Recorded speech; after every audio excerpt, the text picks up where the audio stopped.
Hey, what's up, everybody? Welcome to the ThinkComputers Weekly Tech Podcast. This is episode number 263. And as always, we are brought to you by Amazon. If you go over to thinkcomputers.org/Amazon, anything you purchase off of that link will kind of give us a little portion of that. Doesn't cost you anything, but helps us run the podcast, keep the site going, and just gives us a little off the top there. So really helps us out. Looks like we've already got DM in the chat saying greetings. What's up, DM? That's actually Derek. He's usually hanging out here. So what's up, Derek? What's up, Bob? I mentioned Derek before I even. Oh yeah, Bob's here too. Co-host Bob didn't even introduce me to the podcast. I mean, if you want to, I can interact with chat. Got to keep the audience going. Yeah, I can get into this. Watch a movie or something. I mean, there's a couple movies that have come out that I'm kind of interested in seeing, or my kids are interested in seeing anyway. So. Coming to America was very bad. So it wasn't any good. Okay. There were parts that were funny, but the whole movie itself was not. I just thought it was like very dumb. Like, again, like remakes or whatever are never as good as the original. And I didn't expect it to be as good as the original. But I really like Eddie Murphy. I think he's one of the funniest people. But it just was not good. It was actually hard to watch. It was just not very, Okay. But I have seen worse movies. Put it that way. So I have seen worse movies, but it was not very good in my opinion. I was really pumped for it. I was like really excited because the first one again was it's great. It's great, a really good movie. This is just like, I don't know. But Derek in the chat, he shortened his YouTube name, but he was a winner of our live giveaway last week. That's true. Won his gift card, and he was very happy to get his Amazon gift card. So no live giveaway this week, but we do have a giveaway going on the site, which we will obviously tell you about. But yeah, we are a tech podcast. Thanks everybody who's tuning in live, or if you're listening later, we obviously appreciate that as well. But let's jump into reviews this week in two very interesting products. One that I was very, very blown away with. Like, when I go into most reviews, after reviewing so many products, you're kind of just like, yeah, this is going to be a mouse. This is going to be a keyboard. Unless it's something that like, I just have like okay expectations basically for everything. I go into everything with just 50-50. And that's right? Kind of like what you expect with most products. You're like, okay, this is, like you said, a mouse. It's going to do these things. It's probably going to have these features. And unless there's something totally crazy with it, right? Some sort of something we've never seen or something that really makes it stand out, it's a pretty standard process. So anyway. So the product that I'm talking about is it's the Razer Viper Ultimate Wireless Gaming Mouse. So this is their take on a wireless gaming mouse. It uses their own dongle. They call it, what do they call it? They call it hyperspeed wireless technology, 2.4 gigahertz. So you're not going to have any lag. That's the biggest thing when you go from wire to wireless, is that if there's lag, input lag, especially if you're a serious gamer, but it's just not going to work. So you have that with this. So that kind of solves that problem, obviously. But the one thing that I really, really liked about this mouse is just how light it is. It's only 74 grams, which that's pretty awesome for a wireless mouse that has a battery inside of it. Yeah, for wireless mouse, 74 grams is very, very impressive. The Corsair Qatar Pro wireless or whatever, it was smaller than this and it was heavier. And it felt a lot cheaper as well, but it's just such a small mouse. And the thing is like, you can tell that Razer basically was like, we're building this for performance. There's no crazy, I mean, there is some lighting on it, but not really. It looks like, I mean, if you look at it, it just looks like this pretty unassuming. Yeah. Pretty unassuming mouse. It's made for performance, and that's what you want. You can have the coolest looking mouse, but if it doesn't perform well, nobody's going to use it, obviously. One thing that I was impressed with too is the thing I didn't like about Corsair's Qatar Pro wireless, or Qatar Pro wireless, is that the entire shell was plastic. And I guess the Glorious model or Model D and Model O are plastic as well, but it just felt super cheap, especially on the sides. What Razer was able to do is they actually have rubber on both sides of the mouse. So you have this very comfortable feel. And again, being only 74 grams with the rubber on both sides is very impressive to me. So it's a very lightweight mouse. I can't get over how light it is. And again, when you go wireless, you expect to be a little bit heavier, but 74 grams is extremely light. This is going to be a mouse that's going to glide across your mouse pad very easily. It's, again, for somebody like me I basically prefer lightweight mice now. It wasn't like a big change for me. And then that's kind of like the big thing. Another cool thing. Looks like a pretty standard button configuration, just your 2 thumb buttons. Is that right? Yeah. So are there buttons on the other side as well, though? Yeah. So it's truly ambidextrous, meaning that it has the same overall shape and design on each side. So some mice are called ambidextrous, but they only have side buttons on one side. On this, you have 2 side buttons on one side, 2 side buttons on the other side. So you can use this right or left-handed. You can actually configure it in the software. You can tell the software that you're using it right or left-handed as well. So you can do that. So truly ambidextrous. Another cool thing is that it does have optical switches. So we've talked about optical switches when it comes to keyboard. Basically, it's like having a laser beam, and then when you actuate the switch, it goes across that laser beam and actuates the click on the mouse, just like you would in a keyboard. They're more accurate. The travel time is shorter. There's no debounce on that. So this is a mouse that has those switches in it now. So now we're going, like, companies are bringing that into their mice, make them more accurate and to make them faster. So this has 0.2 millisecond response time on these. And they're rated for longer than, say, a mechanical switch would be. So you have that there too. You have their Focus Plus optical sensor, 20,000 DPI sensor, has a tracking speed of 65 IPS and a 99.6% resolution accuracy. And then on the bottom of the mouse, you see these little contacts right here. Mm-hmm. And that's actually how the mouse charges. So typically with mice, you have a USB, and you do have a USB. There is a small little micro USB right here. But these little contacts are made for the included base. So you get this cool little included base, which actually allows you to display the mouse. Which, if I go to the next page, I can show you. But it allows you to, or actually you can see it up there as well. But it allows you to actually kind of like display the mouse, which is pretty cool. Pretty cool, yeah. And it charges it all in the same. So the stand comes with the USB cable. You connect that, and then actually on the stand is a USB port as well. So you plug in your receiver there. So your receiver is actually technically closer to the mouse too. A lot of times you have to plug in your receiver into your tower, which is slightly farther away. Obviously, being Razer, it has some RGB lighting. What's cool about the RGB lighting is that while you're charging, it lets you know your charging level. So different colors mean, red would mean, like, I think it's like 0 to 20%, and then it goes to yellow, and then the green when you're fully charged. So it's just a cool, it's a cool little thing. Cool. And again, it's something cool to display your mouse. It makes it part of your setup, more part of your setup. And you do get the Razer logo here that does light up. You can turn that off to conserve battery. I think it says 70 hours of battery life, though, so you really shouldn't have to worry about it. And because it's so easy to charge, like a lot of times you have a cable, you like, I have to plug it in. You just set it. It's like having a wireless charger. Easily? Is there like a magnet or anything that kind of snaps it into place? Yeah, it's kind of like a magnet. Okay. It's not a super strong magnet because I think that would add more weight to the mouse per se, but it goes on there easily. I didn't have any issues with that. It's just, like I said, everything on this is just done so well and just seamless. It works really well. Obviously, you can use this mouse out of the gate. You don't have to install any software, but if you want to, you have Razer Synapse software, which I think is one of the better ones out there. A lot of people don't like it, but it's very easy to use. You can fully reprogram every button on the mouse. No issues there. As you can see, you can, left-handed or right-handed, you can select that.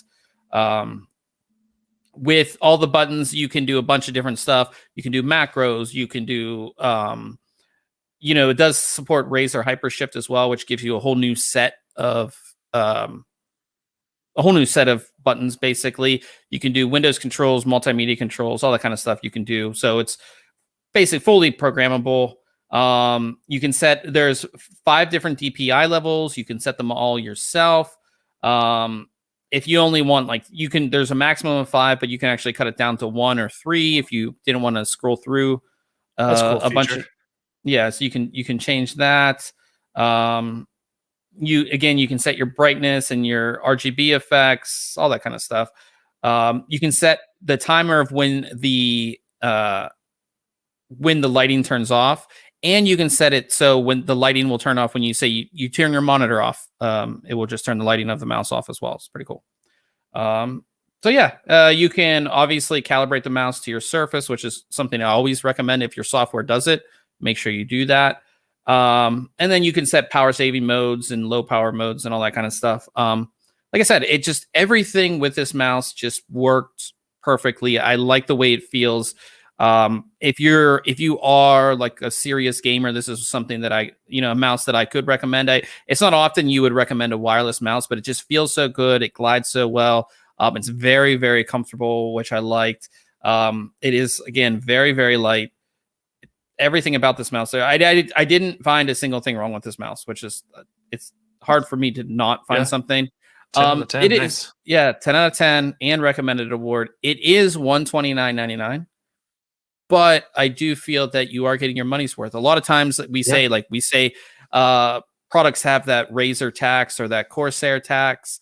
This does, but $129.99, I think that you're getting a wireless mouse that's incredibly super light, super comfortable. Not only that, you're getting you're getting a charging dock with it that allows you to easily charge it. It does come with its own dongle, so it's not like Bluetooth or anything like that. The software works. It's an all encompassing package, and I think it was actually just on sale the other day for, I think, $79 on Amazon. Wow. But it's gone up. Obviously, it was just like a daily deal. But even if you pay $129, I would gladly pay $129 for it. It's really good. It's a mouse that you're gonna use for like it. I was using it as my daily mouse for like an entire week. I only switched back to this just because I'm moving and I'm just getting stuff out of the way. You know what I mean? But probably when I move, it'll probably be my main mouse, because again, wires and wireless is it's just nice to have. So definitely check out this review. If you are thinking about moving from a wire to a wireless mouse, this is one that I would highly recommend. Or if you already have a wireless mouse and you're looking for something that is just lighter, more geared towards actual gaming, where a lot of wireless mice aren't, you're going to find a better deal. It's more geared towards actual gamers, which I like, considering they're calling it a gaming mouse, obviously. So go ahead and check that one out. And then next we have a very, very interesting product. This company reached out a couple months ago, and I was intrigued. I was intrigued by the designs and the company name and how they're designing their products. And I do feel that like every few years we have a newcomer into the PC space, whether it's in this case it's cooling, but we have case manufacturers that come in. We have a bunch of them. We always have, like, every few years we have somebody new coming into the game, and some of them last and some of them don't. Yep. So this company is called Iceberg Thermal, and they sent us a bunch of products. This is the first one that we're reviewing. But this is their IceSLEET X7 Dual. And all of their products are like named after ice or have ice in the title, or that's kind of what they're going for. Obviously, being a cooling company, sure, that's kind of what their whole gist is. This cooler is a dual tower cooler. The more interesting thing about it, let's go to the pictures, because it is it's kind of designed to look like a piece of ice, I would say. I mean, I don't know what you want to call that. I don't know, just very angular. It's like if if Iceberg and all that wasn't in their name, it's almost like a gem. You know, it's very similar to the look and design of some like the G-Skill Trident Z, the Royal stuff. Yeah, a little bit. It just has that, I don't know, fractal design, not fractal design. Anyhow, angular look. Yeah, very angular, very cool design. It's kind of like what, like you were right, fact, like on their Meshify cases. Sure, like the yeah, front. yep, yep. And basically all that is a plastic shell. I mean, that's what it is. Yep. Am I a fan of it? I would be more of a fan of it if it didn't have, like, just for me, like the lines so you can see the pieces, right? Yeah. That's one of the things I just don't like. If this was the a single finish piece, isn't awesome, but at the same time, like, do you see that when it's installed? Well, yeah, because you're going to see. I mean, I guess a little bit. It. That's true. On the top, it's there. Yep. It's, again, I understand, and the reason why it's in pieces is because you actually have to take it.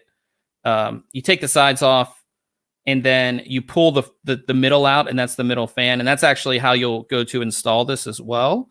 And another thing about it is, again, yes, you have this kind of teal color, right? But if you're trying to match this, there's no cases that I know of that are teal. No. There's also no motherboards or other components that are this color. So it's kind of going to stick out, opposed to something that's white, blue, red, the more common colors that you see on these type of products. It is going to stick out. That's just kind of where that kind of leads. But it is, like I said, it's a pretty big cooler. As you can see, dual heatsink towers, dual fans. The front fan is a 120. The middle fan is a 140. The front fan is RGB. You can see the heat sinks there. Like I said, 8 or 7 heat pipes, which is a lot. They're 6 millimeter thick heat pipes. You can see there's, there's a lot of them. Pretty nice mirror finish on the actual CPU block or the base of the cooler. Installation of this is decently easy. It's like most coolers we do with AM4. You keep your AM4 backplate, and then you install their mounting bars, and then you mount everything. The problem is that, one, you have to take apart the cooler. Two, it is pretty big cooler, so this is going to be one that you're more than likely going to have to install outside your case. It's just big. And again, we see that with the big Noctuas, the NHD15s. You're going to have to install it outside of your case, which can be a pain. Secondly, when you're putting that middle fan back in, there is RGB on the top of the cooler as well, so you have to find this little connection and then connect that. And if you're inside of a case, that can be a little troublesome as well. You put everything back together, you put the sides on, and it will overhang your memory as well, at least on a B550 motherboard. It is going to overhang your memory, so keep that in mind. It doesn't interfere with this memory, this is pretty standard size memory, but if you have memory with larger heat spreaders, that could be an issue as well. And you can see just how, it's huge. I saw it sitting behind you, and it's enormous. It's a very, very big cooler. So it is rather close to our graphics card. Not super close, but it is rather close, I would say. Closer than more coolers. You can kind of see that there. So it's, like I said, it's rather close. RGB lighting is nice. It doesn't come with a controller. It's a 3-pin ARGB. They also do not include the cables for who has the weird connection? MSI, I believe, their boards. Their ARGB header is proprietary, and they don't include the connections for it like most other, like we saw on the Deep Cool. They included that cable. It's not included here, but it's a standard ARGB header 3-pin, so you can connect it to your motherboard, which we did. The lighting looks good. The top, lights up as well. Cool. Yeah, it's cool looking cooler. Coming down to performance, we just redid our test bench, so we only have 3 total coolers. And it's the best performing cooler, which I kind of expected it to be, because it's dual tower, dual fan, it's a big boy. But if you look at our low temperatures, it is a little concerning because it's basically a degree better than the Deepcool AS500. And the Deepcool AS500 is single tower, single fan. It's also easier to install. It also is far more quiet. If you look at our load sound levels, I mean, yeah, it's a pretty big jump. Yeah, it's only like a decibel quieter than the default AMD cooler. So like I said, they have a lot to work on. It's not a bad cooler when it comes to cooling, but for what it is, I think that it should have performed a lot better in the testing. I don't want to. Again, this is like their first round of products. I understand that, but for how big it is, how cumbersome it is to install, because that's the trade-off, right? If it's hard to install, it's huge, but you get this amazing performance. It's worth that. Sure, yeah. It's worth that harder install or having to remove your motherboard from your case if you already have a build or whatever. But with this, it doesn't have that amazing performance. You know what I mean? Again, only a degree better than a cooler that is single tower, single fan. So that's kind of where that goes. And then it's priced at $94.99, which puts it at the same level as a Noctua. It doesn't have the performance of the Noctua. That Deepcool AS500 that I keep on talking about, that was $59.99 and was only a degree worse in our load test. So again, easier to install. It's not there yet. I like the idea. I like that they're trying to be different.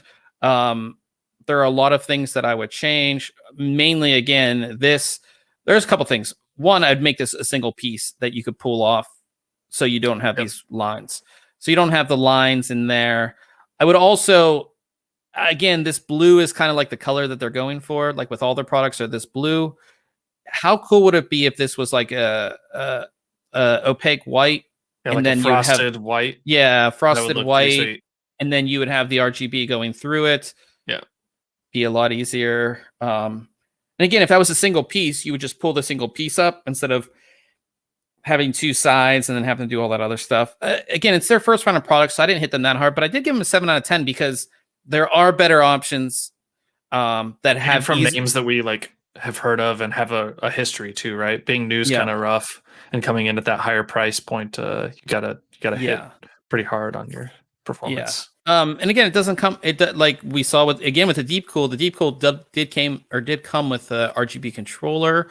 This does not. That's not a big deal to a lot of people, but again, that's an added value that you're getting with that cooler. Just like you said, the other big names that are in that $100 price range.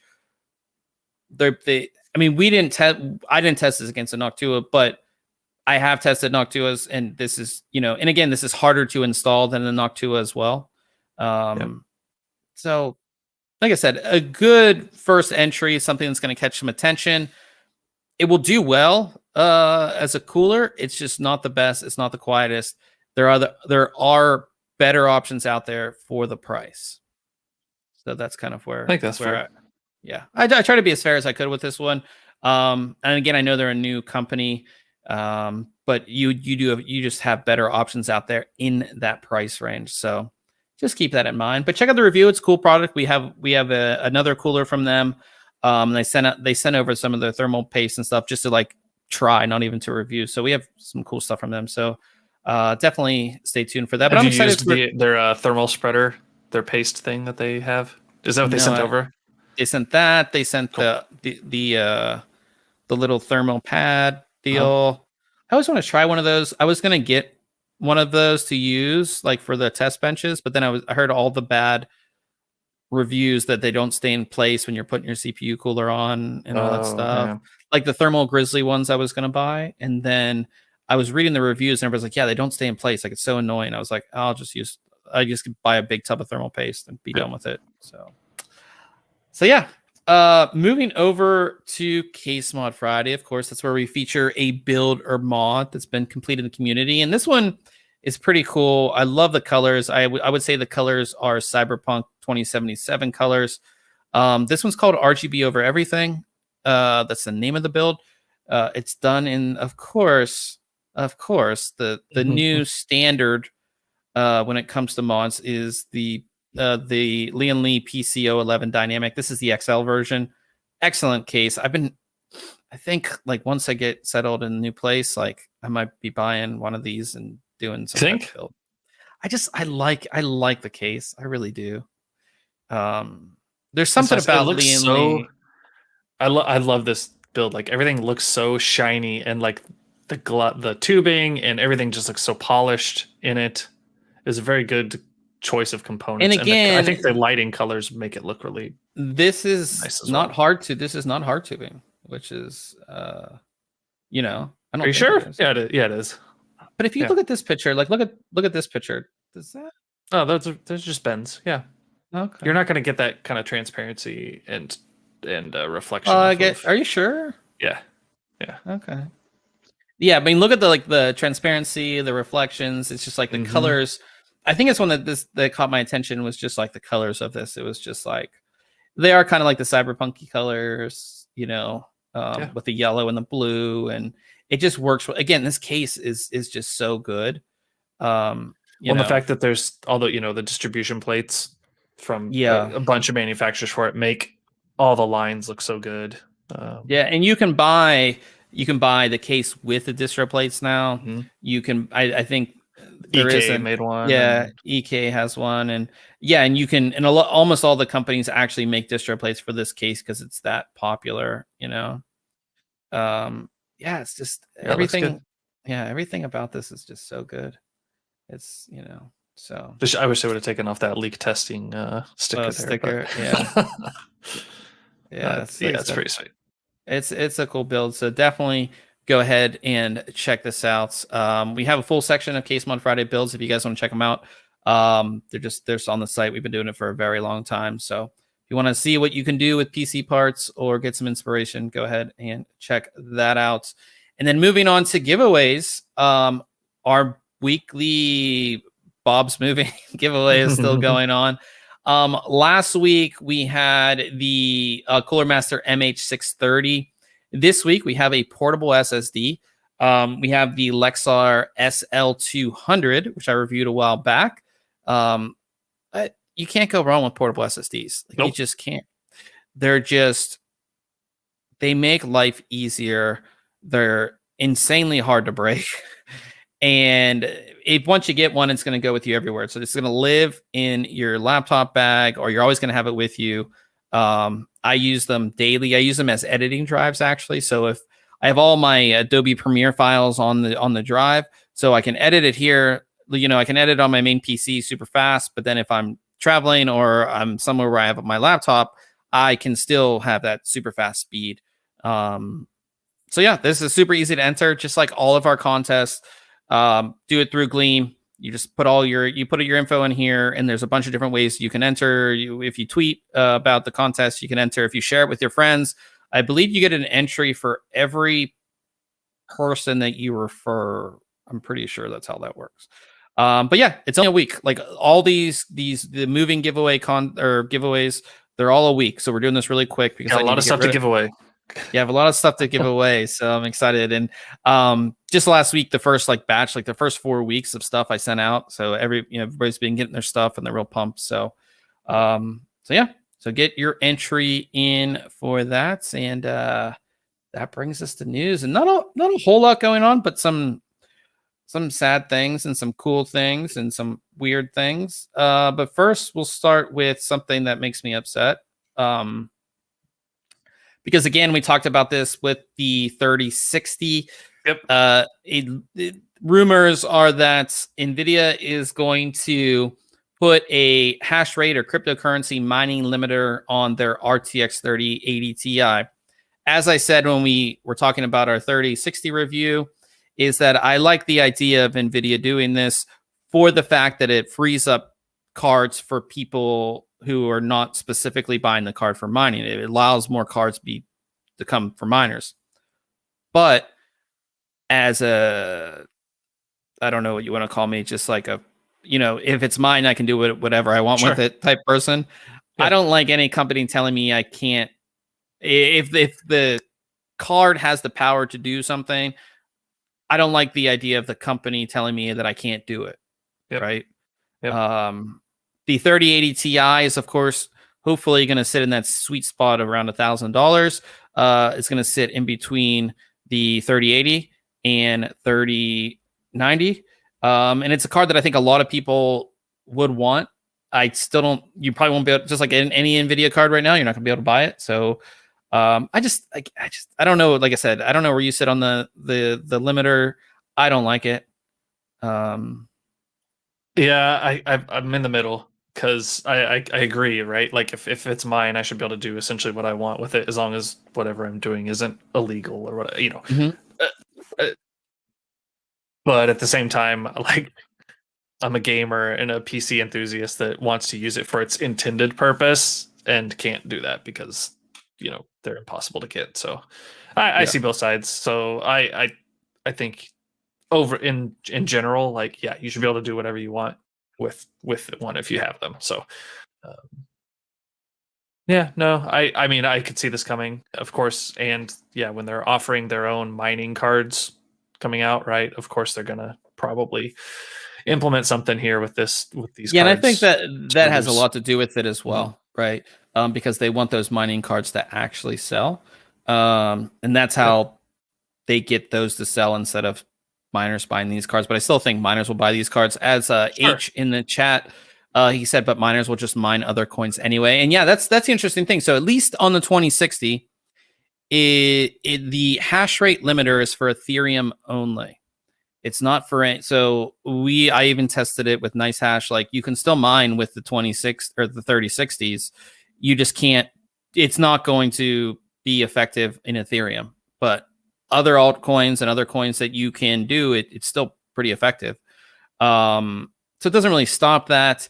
I can't imagine that NVIDIA is going to just keep on, on this one, we're blocking, this many cryptos. Like, I would hope, again, I'm just not a fan of it. It just, as much as I want more cards to get in the hands of gamers, I'm not a fan of you saying I can't do what the card can do. So yeah, I agree. That's how I feel about it. So yeah. Moving on to an RTX 3070. So we saw the same guy. Do you remember, this is the same person that modded the 2070 to have 16 gigabytes of VRAM. He upgraded a 3070 to have 16 gigabytes of VRAM. So this is VIK on or Vic on YouTube. He has a whole video. This guy must like have the most intricate, like, look at this, like, putting the what do you call it, the wafer or whatever, the memory chips down and do it. Like, I would just be moving all. How do you line them up just right? Yeah, with some tweezers and a heat blower. Yeah, I would like, it would be all sideways. Like, you'd look at it and be like, yeah, this guy. I'm just not good with like little intricate things like that. It's just like not. Well, and when you see the machines that put these things together and how precise they are and everything. Yeah. I remember when Asus moved over to their, like, essentially no humans touch the components. Like, everything is automated and done by a robot or machine of some sort. So I went to the PC Partner Factory in China years ago, and humans don't put these chips on. No, that's all done by computer. Exactly. But through the line, we actually have a video on our YouTube channel if you guys want to. It's called How Graphics Cards Are Made. But they put on other things that humans cannot mess up and put on, and they fasten the rear IO shield on there. Little screws and stuff. Right. I get that. But you just know how precise those other processes are, and then this guy's here with his tweezers and a heat gun. So it's kind of funny. And the big thing with Asus is they went fully automated. So even even the rear IO shield and the cooler and everything, that's all put on by a machine, which is pretty impressive actually. But yeah, he had to change all these little thingies and yeah, pretty cool. He had to update, and it worked. Yeah, it worked. So yeah, that's pretty cool. That's cool. Again, we talked about this last time when we featured the same person who did it to the 2070. Like, we don't see stuff like this anymore. One, because it's incredibly hard. But it's just cool to see different things, because as manufacturers have gotten smarter, just like, what was it, like the 9700 and 9800, like you could flash the BIOS, which is something most people can do. Yeah, like they've locked all that. Yeah, they've locked all that stuff out. You used to be and that would unlock. So the CPUs or the GPUs would have so many cores, or so many streaming processor units, and they would just like leave them intact and disable them with the BIOS. Now what they do is they actually crush those, like they physically disable those cores so you can't re-enable them, which is crappy. But that's what they had to do, because so many people were just flat. Instead of buying a card that's like 100, they would buy the cheap one and then just flash the BIOS and then boom. But those fun days are over. But yeah, it's like I said, it's cool to see. We have the link to the video if you want to check it out. But very precise, very cool, and just very, very interesting, I think. So I can never do it. No way in hell I could do it. No. I don't think you could do it either. Maybe I wouldn't want to. You're too scared to even do a water cooling build. So yeah, there's no way you're taking off ICs and putting them back on. So no, unless my life depended on it, and like yeah, and even then I'd be like, oh, just throw me off the building, I'll be all right. So talking about mobile GPUs, we obviously have seen the mobile RTX 30 series mobile, and we did see mobile from AMD. They called it their 5000 series. Obviously, and there was only like 3 laptops ever that had the 5000 series. So this next round, they're trying. Yeah, well, it was just like very quick, and so the RX 6000 series laptop GPUs are coming soon. There's no details on what models, but we would expect like an Alienware, an MSI, an Asus, they said that they're coming soon. I don't know what that means. I don't know how many will be available, but hopefully if you are an AMD fan, or you would rather have, especially with AMD mobile CPUs, you want just AMD and AMD. Hopefully these will be coming soon. It'd be nice to see. It would be nice to see that more than a couple SKUs total throughout the entire industry will have these, I think, with their performance. And I assume a lot of these companies could do a deal where, we'll put your CPU and GPU together, you get a better deal, blah, blah, blah. What it looks like from that image below there, where they've got it kind of squared off in yellow, it's the performance is going to be between kind of that middle point between console performance and a add-in card on a PC. So that's nice to see that they are still going to outperform the consoles, because a lot of the times those integrated graphics. Well, but this graphic might just be like, so? Okay, like we're powering the PS5, we're powering the Xbox, we're going to power your mobile, and then mobile. Yeah, that could be and then here are our desktop cards. But again, you could be right as well. So I don't. Yeah. It could be either or. So, so I'm excited. I'd like to see that, and I'd like to see, again, I always like it when people have choice, right? Mm-hmm. If I want a new gaming laptop, for the most part, if you want one that you can actually game on, it's always been NVIDIA. AMD really hasn't been competitive in that space at all.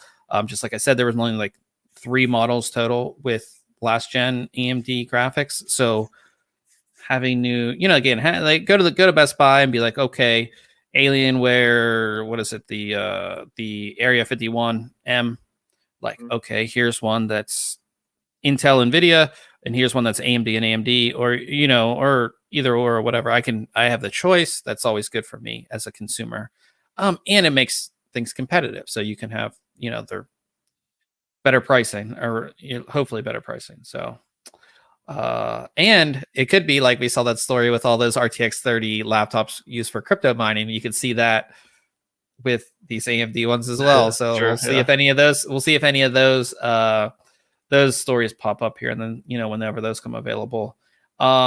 Also pretty interesting. This is well, you're not using a AMD graphics card, but if you were, because you're on the Ryzen 3000 series, right? AMD is enabling smart access memory on a Ryzen 3000 processor. So this initially was only going to be Ryzen 5000 series. They're going to make it available for Ryzen 3000 series processors. Companies are going to be, or I think MSI did it already, but a couple, they're going to just issue you a new BIOS that allows this. So if you do have a AMD CPU and an AMD GPU, you can take advantage of the smart access memory. It's a win-win. It's good to, again, I like this, but again, this should have been enabled from the beginning, right?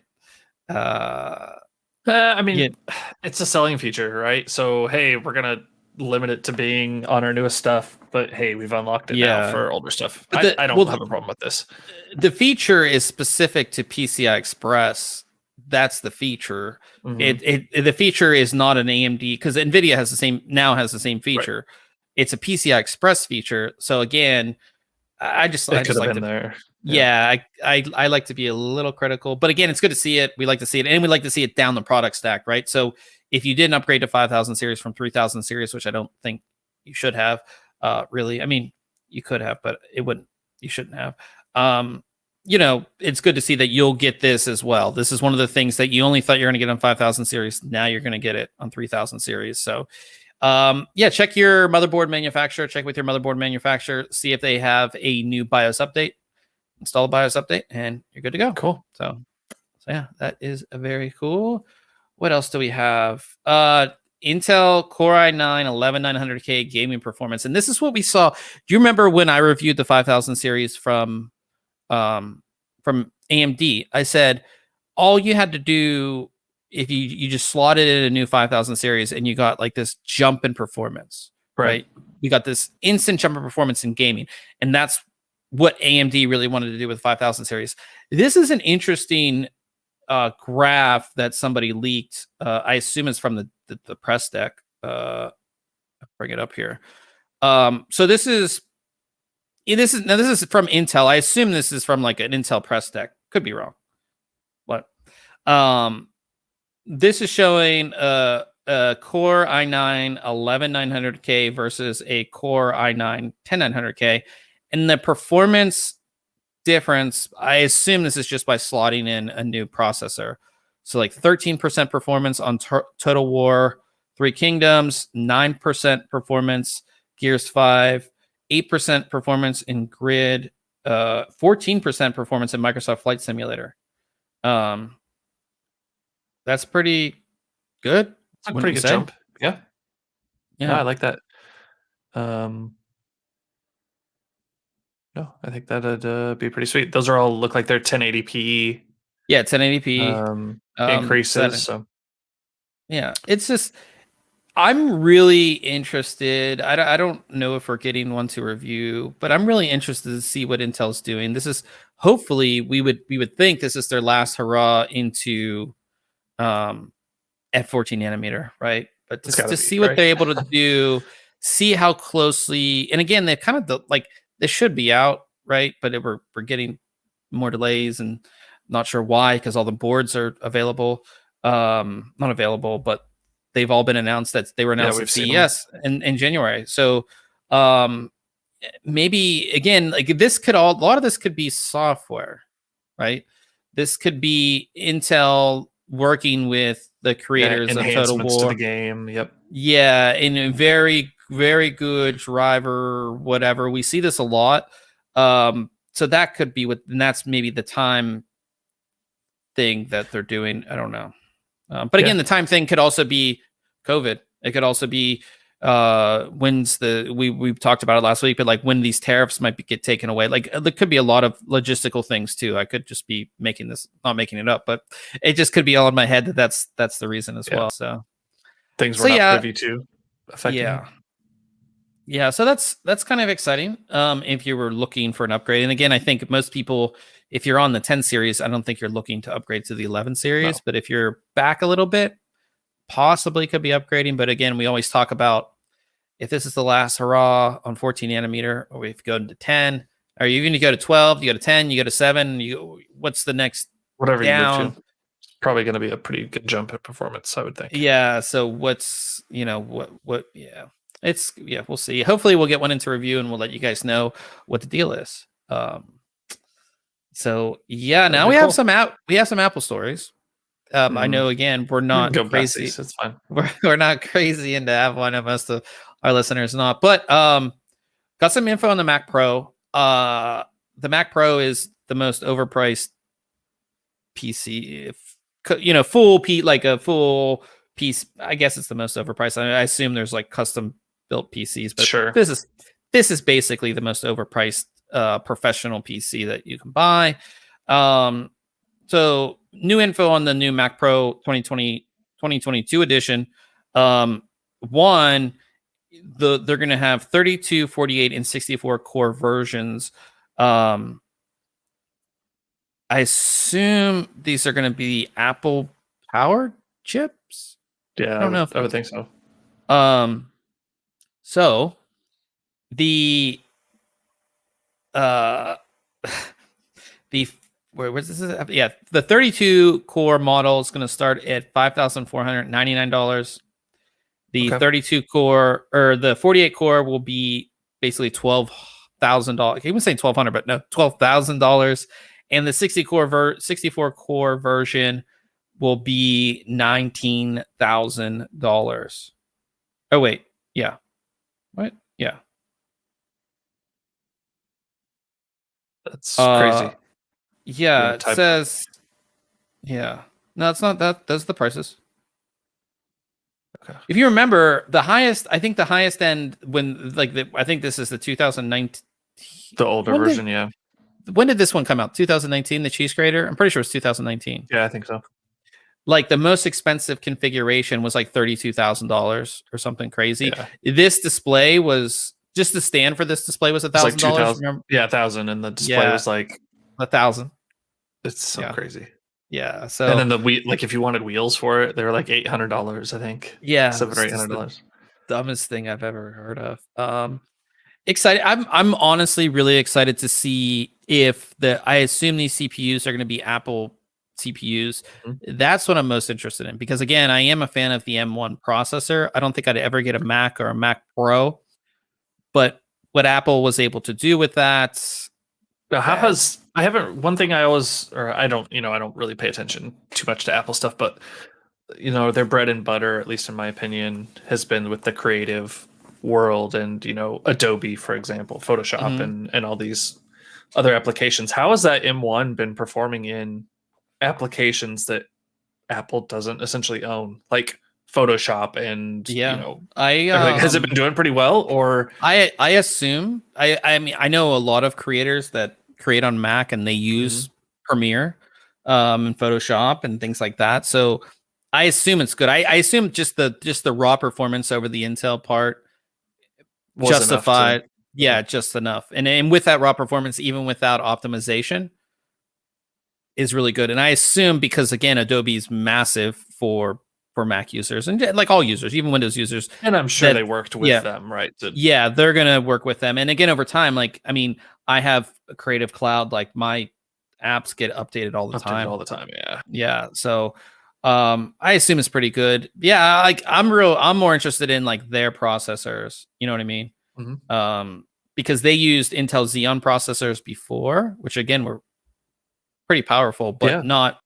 If Apple can really bring it with these high core, their own processors, I mean that's something, especially in like the Mac Pro world, where most of these like design studios buying these, paying $30,000-$40,000 for these things, like just to see what they can do. And maybe even, I mean, probably not, but them building their own chip for this would bring the price down maybe a little bit over the Intel part, Yeah.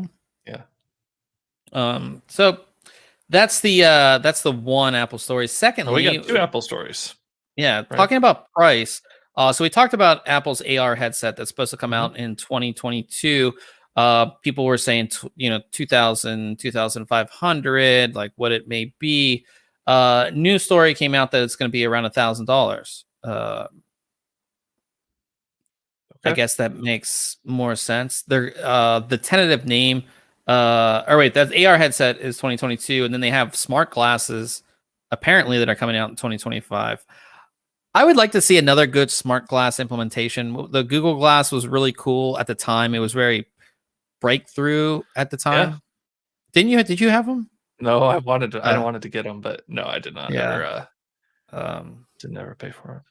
Yeah, because originally this AR headset was supposed to be 3,000. Now let's say it's going to be 1,000. I think for people in the Apple ecosystem, that's a normal, better. I mean, it's obviously a better price, but for $1,000. I mean, what's like a high end? I mean, it's not a VR headset. It's an AR headset. AR. Yep. Yeah. Yeah. I don't know. I don't know what the real applications of this are. So. Yeah, I still don't know if VR and AR are here to stay or not. We just haven't seen that product where it like totally takes the world by storm, right? I thought that the Vive was gonna like kick that off. Yeah, and there's still a lot of great applications for them, and they've stuck around pretty well.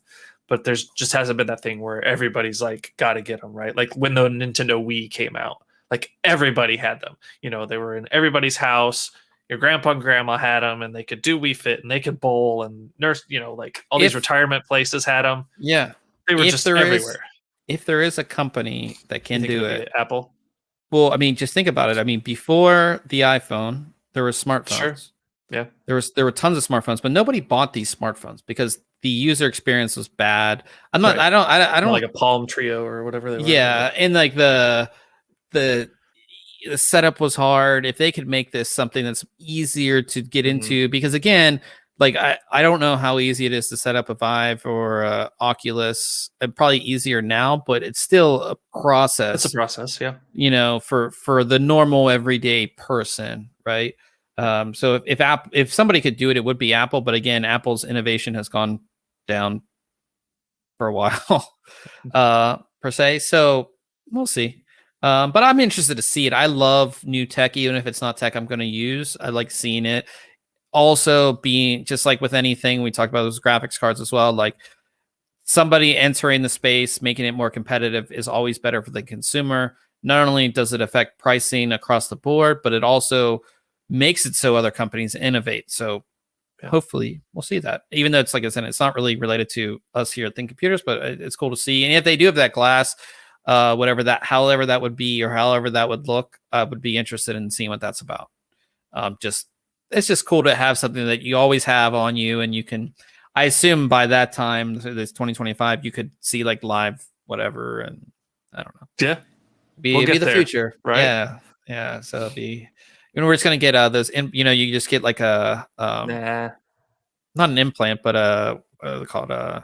Some sort of contact contact lens that just displays stuff, on your, so you can see it like, oh, I'm walking by this. Oh, how much is it? Okay. Yep. Yeah. That'd be cool. But we think we want it. I don't know. Yeah, that's too. And then you like, oh, it has to be permanent. Then they just like, oh, there's ads. They're just like, you're just walking by, and then like, oh no, like I can't turn them off. Oh yeah, you signed that user agreement when you got it installed, right? You don't remember that? Yeah.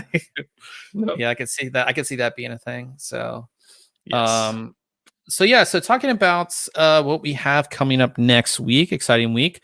First, I can't tell you that much about it, but we have a new Corsair keyboard coming out next week. Neat. All I can say is that it's something Corsair's never done before. That's all I can say. That gives me an idea. Yeah, it gives you an idea. It gives everybody it gives you an idea. It's something Corsair's never done before. So that is exciting. And then secondly, I will have my hands on a RX 6700 XT, which was announced last week. But it's not available. These aren't available yet, obviously. So we're taking a look at MSI's Radeon RX 6700 XT Gaming X 12G. It has their dual cooling design, nice looking card.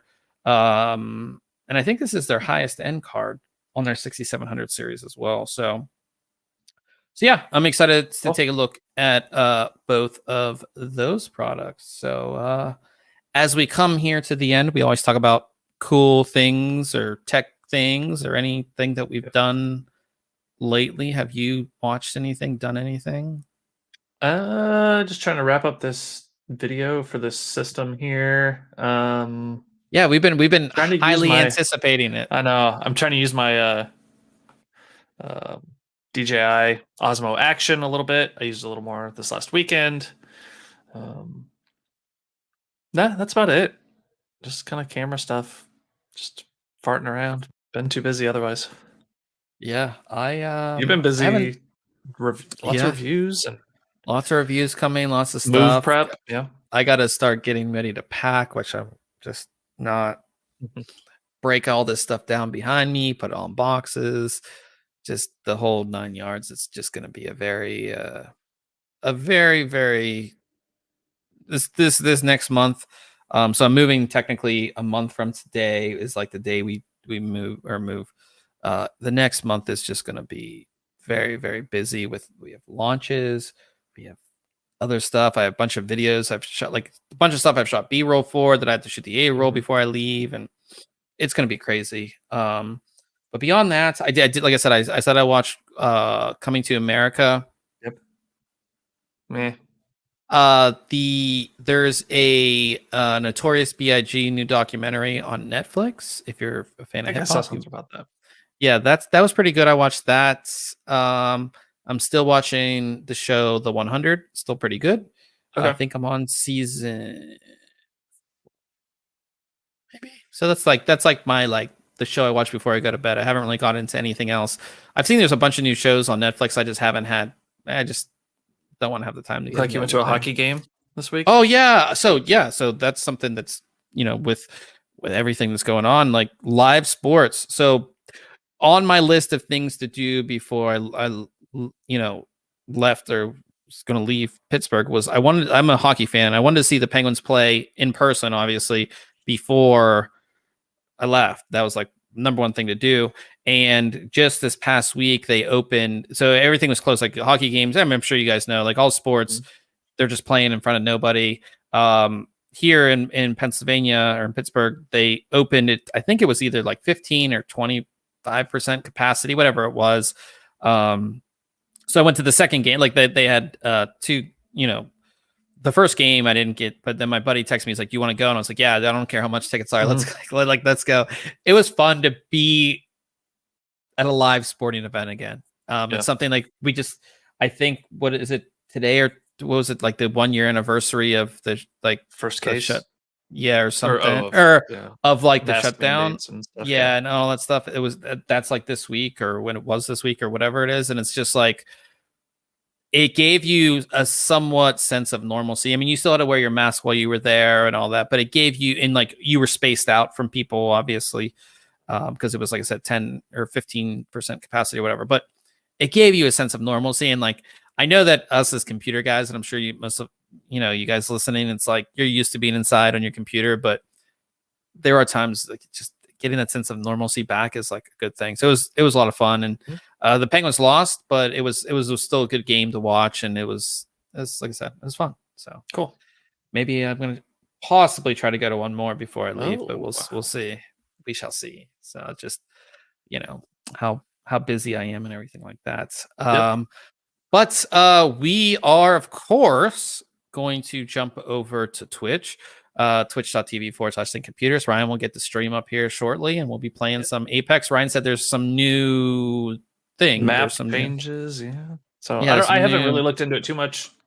Caustic took over the water treatment plant, did some stuff there, and I don't know. We'll see how it goes. Yeah. So catch us over there. Of course, we're gonna probably stream for a couple hours, depending on how late we stay up. So again, thanks everybody for tuning in. We definitely appreciate it. And we'll go ahead